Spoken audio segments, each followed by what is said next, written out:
Every industry has people that will take advantage of you, and in my field, it's no different. So here are 10 questions I feel that every amputee should ask when they're looking for a prosthetist.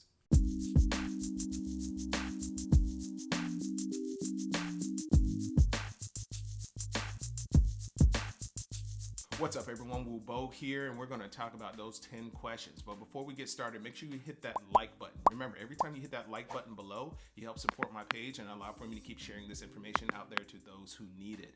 If you're new to my channel, hit that subscribe button as well. So that way, anytime I post new videos, you'll be the first to know. Just like in any other industry, there are people who would take advantage of you. You want to make sure you weed those people out because there's some of them that are only looking for the best interests of themselves and some of them who are very passionate about what they do, whether they're mechanics, engineers, prosthetists, doctors, or even YouTube creators. So in this video, I'm going to talk about the 10 things that I think every amputee should ask their prosthetist to try to weed those out. Let's get started. Question number 1, how many amputees have you seen in the last year? This question is designed to weed out those from experience and inexperience.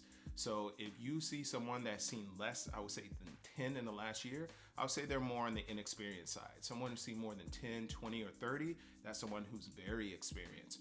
Now, disclaimer, I want to make sure that if you see someone who's passionate about what they do, but they see less than 10, they're probably building their business, their practice, or really passionate about what they do. A good follow-up question you should ask is, who trained them? Or who is their mentor? Most likely they have someone that's really good at what they do that see a lot of amputees and they're just passing that knowledge on to them. So that's a great follow-up question you should ask in case you see someone that has not seen as many patients that you would like. Question number 2, what are your specialties? Whether they specialize in upper extremity prosthetics, lower extremity prosthetics, pediatrics, very good question to ask. If these specialties match your current needs as an amputee, you should also ask yourself if this candidate that you're interviewing also matches your long-term goals. You want to make sure you're sticking with someone who is going to meet your needs as you grow, as you get stronger, as you get more mobile. Question number 3, what population do you work with? Older amputees, people with sports interests, younger amputees? Fair question to ask. This question lets you know that if your prosthetist works with people with your type of limb loss. In general, you'll be much happier if you're working with someone who treats people, who's very successful at treating people with needs and goals similar to yours. Question number 4, do you work with a rehabilitation team or with any other providers? This answer should be a solid yes. If you're working with someone or interviewing someone who does not work with a rehab team or with other providers, they're not looking in your best interest. A prosthetist like myself cannot treat you holistically without working with a PT or any other doctors, occupational health, other providers that are holistically treating you. This person, if they don't work with them, they're looking you to provide a product and scoot you right out the door. And that's not someone that's looking in your best interest in the long term.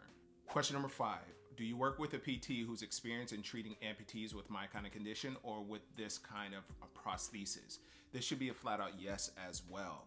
Your prosthetist should have a great relationship with physical therapists, and if they don't have at least 1 or 2 on speed dial that they can call up to work with you, they're probably not building that great relationship with those out there for their patients. So this is a clear sign of someone who's looking to treat their patient holistically, like the earlier question, versus someone who's just looking to provide you a product and move on. Question number 6, can you provide me with my prosthetic options, the drawbacks and the benefits of each, and the cost breakdown of each? This should be a yes, but only after your prosthetist has evaluated you. Walking into a prosthetist's office and asking this question prior to their evaluation is not going to be beneficial to you because you may receive a lot of options that don't apply to your needs. So after they've given you a thorough evaluation, ask this question as a follow-up so that way you know what options work best for you. Question number 7, what are your thoughts about advanced technology? This question is designed to let you know if your prosthetist is always looking out for newer options to help improve you, or if they're stuck in their ways treating you with older options and they're not looking to move. You don't want someone who's not open to looking at other options. Every year, there's always newer technologies that advance and improve on older treatments. So you want someone who's looking at that holistically. Question number 8, do you have certification or have you received training in this product? Most of you may not know this, but there are states out here who allow people to practice without a license, and that is not good. You want someone who's certified and who has received training. Most people, when they receive their certification, you are required to maintain that certification by receiving training annually. So asking this question will weed those people out. Question number 9, can you work with my insurance company to make sure that my prosthesis is covered based on my current policy? This is a flat out yes. There's no wiggle room around it. This should be a flat out yes. We are all still going to try to find ways to provide you the treatment and let you know your options. And last question number 10, which I think is the most important question of all. Can you refer me to a patient who's willing to talk to me about your services?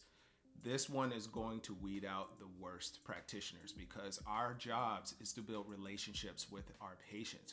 We want to make sure that you stay mobile and that you're always involved in things you want to do. So if they don't have patients that they can refer to you to speak on their behalf, they're most likely not building that relationship and they're not providing the best care to their patients. So make sure you ask this question and that will help you out. Thank you for watching my video, and I hope that you found it very helpful. If you did, make sure you hit that like button below. I have a few more videos over here that I post and I think you would like as well, so check those out. Thank you again for watching. Take care.